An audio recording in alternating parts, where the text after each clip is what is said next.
अपने को ही करेक्ट कर लूं। मान लो मेरे में किसी ने कोई बात देखी, भलाई है उसकी, उसने देखी तो मुझे बताई तो। कई बार मुझे खुद पता नहीं चलता, मेरे चेहरे पर दाग है तो किसी ने बता दिया तो इलाज हो गया।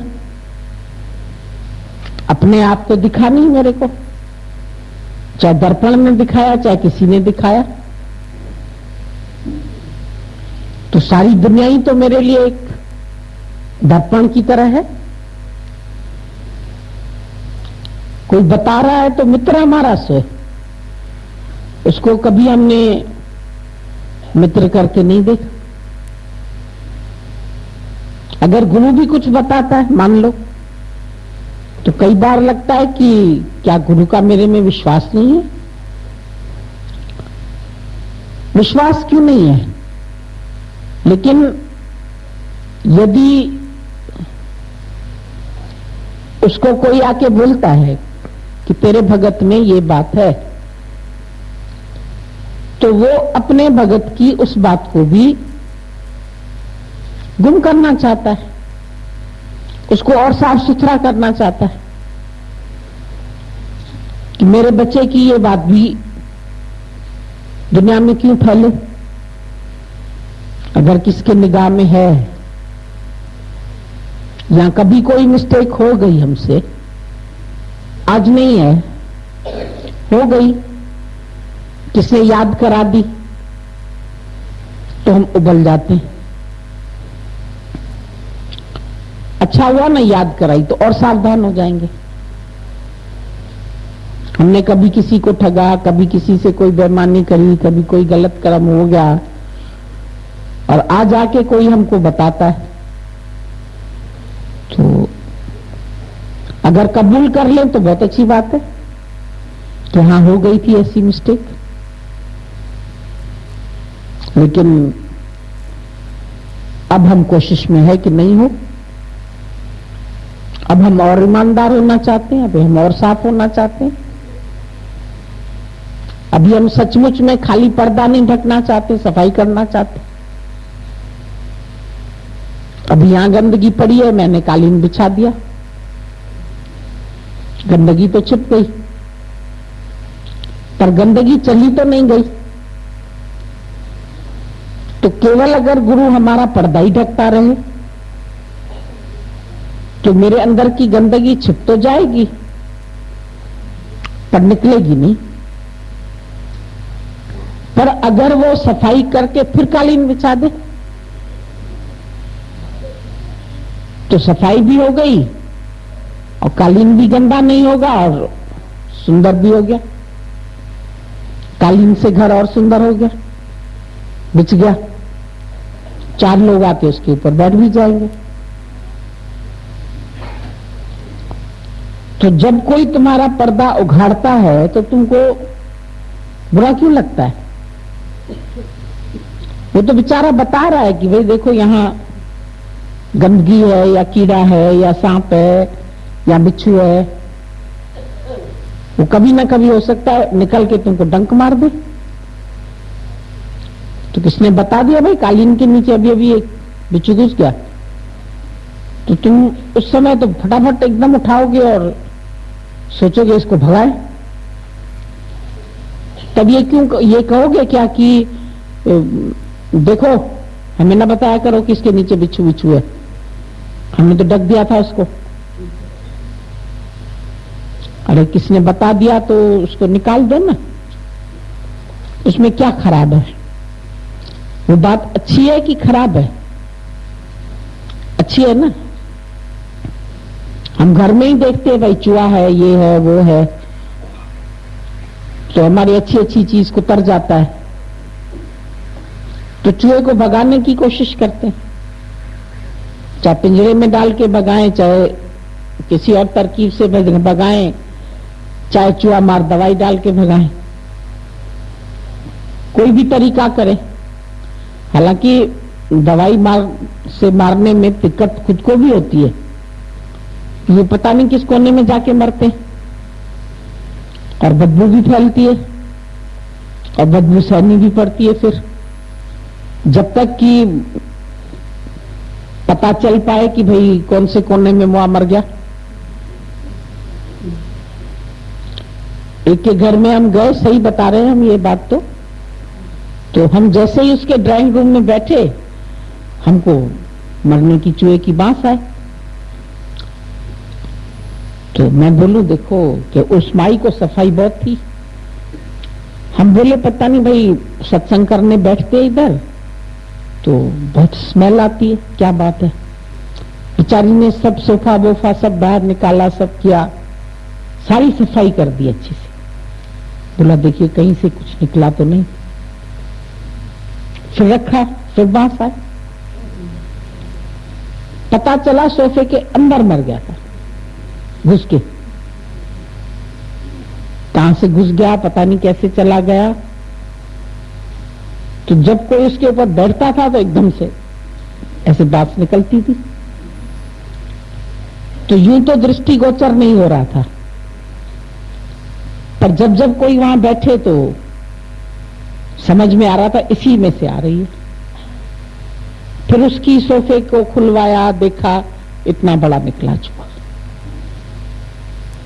तो कुछ तो विकार इंसान के अंदर है जो स्मेल बाहर उड़ती है। और हम कहते हैं तुमको क्यों स्मेल आ रही है, चल मैं स्प्रे डाल देती हूं इस पे। तो स्प्रे डालना तो इलाज नहीं हुआ, सेंट डालना तो इलाज नहीं हुआ। रुमाल में सेंट डाल के हमने सूंघना शुरू कर दिया कि हमें तो सेंट की खुशबू आ रही, चलो हम तो बड़े सेंटेड हो गए। अपने ऊपर भी छिड़क दी, मेरे पास जो बैठेगा उसको आ जाएगी खुशबू। लेकिन घर में तो है ना कचरा, तो उसकी सफाई होना ज्यादा जरूरी है, या खाली ऊपर से हम ज्ञान ध्यान बोलना शुरू कर दिया, बकबक शुरू कर दिया, दुनिया में बड़े अच्छे हो गए, मान इज्जत मिल गया, दुनिया वालों की दृष्टि में हम ब्रह्मज्ञानी बन गए। अब किसको कुछ दिख भी नहीं रहा, कपड़े भी साफ सुथरे, सेंट भी लगी, अच्छे भी लग रहे, तो ऐसे तो नहीं दिख रही है। लेकिन कहीं अंदर मन के उसकी स्मेल है जरूर। कभी भी मेरे से कोई गलती हुई, कभी भी हुई, कभी छल हो गया, कभी कपट हो गया, कभी बुराई हो गई, कभी दृष्टि कहीं चली गई, कहीं किसी और की दृष्टि चली गई, तो उसको अपने को बनाने में हमको क्या दिक्कत है, क्यों बुरा लगना चाहिए। और इसमें अगर कोई तुमको कुछ कहता है, तुम बोलो ये मेरे ऊपर कलंक लगा रहा है, मेरे को कलंकित करना चाहता, मेरा तो चरित्र बड़ा उज्जवल है। अरे चरित्र उज्जवल है, मैं नहा धो लिया, सेंट लगा ली, साबुन लगा लिया, सब कर लिया, लेकिन कहां तो अंदर में कभी ना कभी कोई आया था। चलो आया था, नहीं है अभी, पर आया था तो वो भी जड़ से उखड़ जाए ना। आज कहीं पर उसकी जड़ भी रह जाएगी मान लो, तो फिर वो पौधा बन जाएगा, बन ही सकता। और ये मन जो है, ये मान बढ़ाई तो बहुत अच्छे से सुन लेता है, खुश भी हो जाता है, प्रशंसकों की भीड़ भी लग जाती है। लेकिन अगर एक भी कोई ऐसा है कि जानता है तुमको अंदर से कि इसके अंदर में ये है कुछ, तो वो तो कैंसर का कीड़ा, कभी वो रोग की तरह तुम्हारा फैल जाएगा, कैंसर की तरह फैल जाएगा। छिपस ना ही कुछ करे छिपाया। गुरु नानक साहब ने बोला कुछ भी संसार में छिपेगा नहीं, तुम कितना भी उसको छुपाने की कोशिश करो, छिपस ना ही कुछ करे छिपाया। तुम लाख कोशिश कर लो छुपाने की,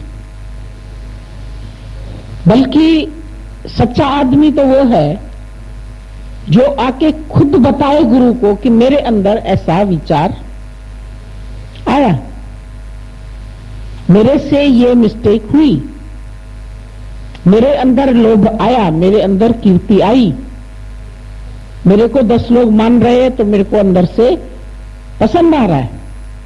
क्यों पसंद आ रहा है? मेरा ये रोग है। आज प्रशंसा अच्छी लग रही है, कल निंदा होगी तो मुझे बुरी लगेगी। तो इसका मतलब हमारा मन खाली कीड़ा बन जाता है प्रशंसा। जहां से बाहर तुम देखो, हमारे सत्संग में बड़ी सरलता हो गई है। कहां भी कोई जाता है, सत्संग कर लेता है, 4 भजन सुना देता है, थोड़ा किसी को प्यार कर देता है, थोड़े किसी की हेल्प कर देता है, थोड़ा दुख सुख में चला जाता है, तो लोग उसको बिल्कुल ज्ञानी मानने लगते हैं, उसको बहुत अच्छा मानने लगते हैं। पर इधर अंदर जो है वो अंदर से हर व्यक्ति अपने को ज्यादा जानता है